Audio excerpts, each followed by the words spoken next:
very warm welcome to all of viewers. We are here at the FMEC 2023 and we have with us Dr. Pawan Kumar Singh, Director of IIM.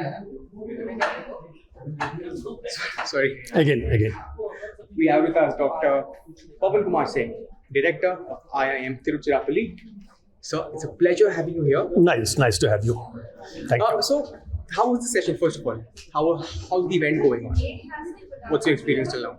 The event's topics have been very aptly chosen, and in each panel I found that there's focused discussion around that chosen topic. So this discussion is going to be very useful for academicians, academic leaders to chart out future course of action for making especially management education more up-to-date, more quality-oriented and more purposeful. Okay. That's great to hear actually. So today's event is focused on B schools, management study. Yes. My first question to you is, in today's time when B schools are preparing their students to take on the world, right, to perform, to take positions on a global level, how are they exactly doing that? That's my question to you. You see, basically there are 3 or 4 very basic and fundamental issues connected to that. That how these schools are capable of making them able for picking up the future challenges. The point number 1 is that academics is academics.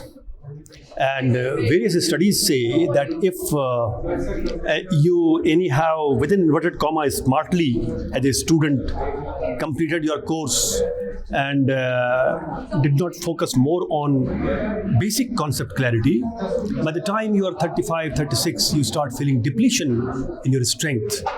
So B schools, they make students academically sound because that academics for whole life that will be working as a reservoir for your future activities. Point number 1.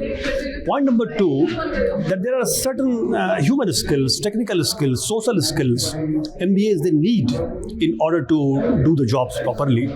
So skill building and skill enhancement, capability building, these issues are also addressed by a B school. Third point is that suppose those who come after experience to do MBA, for them it is okay, but those who directly come after doing graduation and after doing MBA, suddenly they have to go to the market. And that's why B schools see that their summer project, summer placement, or let us say some other industry exposure, these all components are properly embedded in the program.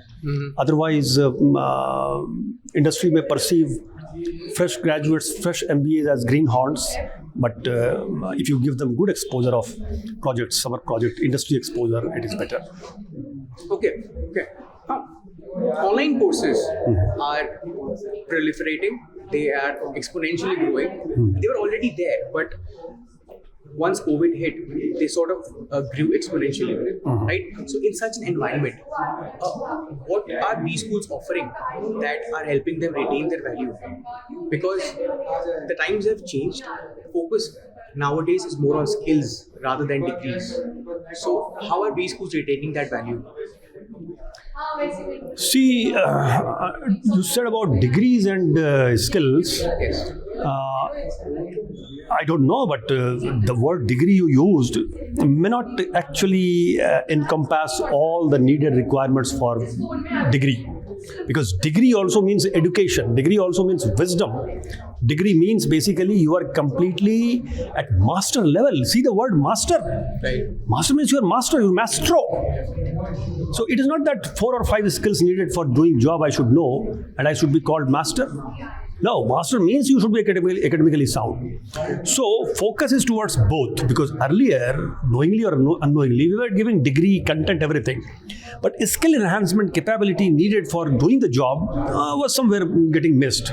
But with the new learning and with the society developing in a new way, post-COVID, more intervention of technology in entire affairs of business, skill now we are also not ignoring, but certainly we need not to dilute the spirit of degree, the spirit of maestro. Okay.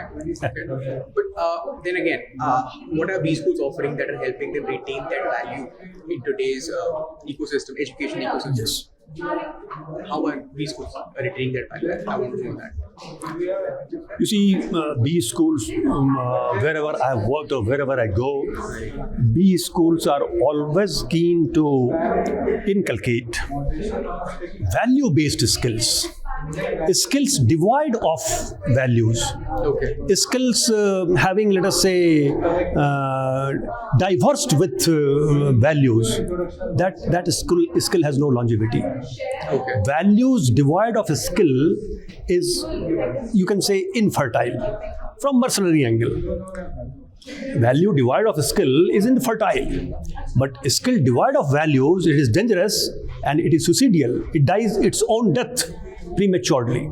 So unless marriage between values and skills take place, there is no use of education. So every B school is aware of it. Okay. Okay. Lastly, I want to understand skilling is evolving, as we already mentioned. Sure. Skilling, entrepreneurship, it's evolving. But how are B schools measuring that outcome? How can these learning outcomes be measured?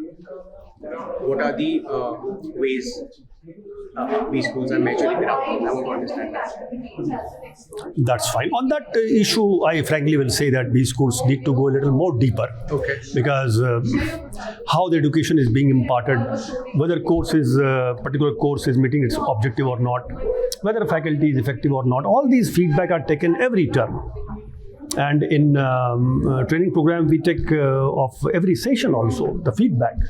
But yes, you are hinting towards a little more different and deeper thing, that the kind of skills they receive, what they were at the time of entry and what they are at the time of exit, if there is some kind of comparison. Of course, in our system we do it. There's I don't know what term we are using, but it may be called as exit feedback, where they give feedback on their entire learning, academics, semi-academic issues, including environment that we provide, and also administrative issues, which takes care of hygiene, food health, etc.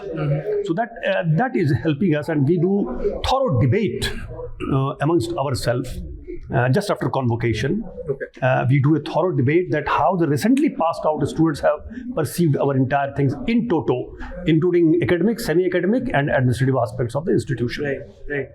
But I have to say it's very interesting that over the years we have not been able to develop a mechanism, if you will, to actually measure the learning outcome from various courses, not just management, but we haven't been able to actually measure the learning outcome. So, no, that learning outcome is getting measured. You see, when you say learning outcome, yes, what was discussed, what was taught, whether they learned or not, that is already there. For example, the evaluation of learning, that is happening, or assessment of learning, we call it AOL, that is happening. I further was hinting that based on certain critical skills and values and attitudes and orientation and personality, what you were at that point of entry and what you were at that point of exit, that is to be better addressed. But as far as the learning assessment is concerned, that we are doing every end of the term. But I'll say, improvising your question, that only assessing the learning is not enough. okay. Assessing basically what happened to you after learning, that has to be better at place. Right, right. Thank you so much once again, sir, for sparing this time and having a chat with Thank you very much. I enjoyed discussion. Thank you. Best wishes to all. Thank you.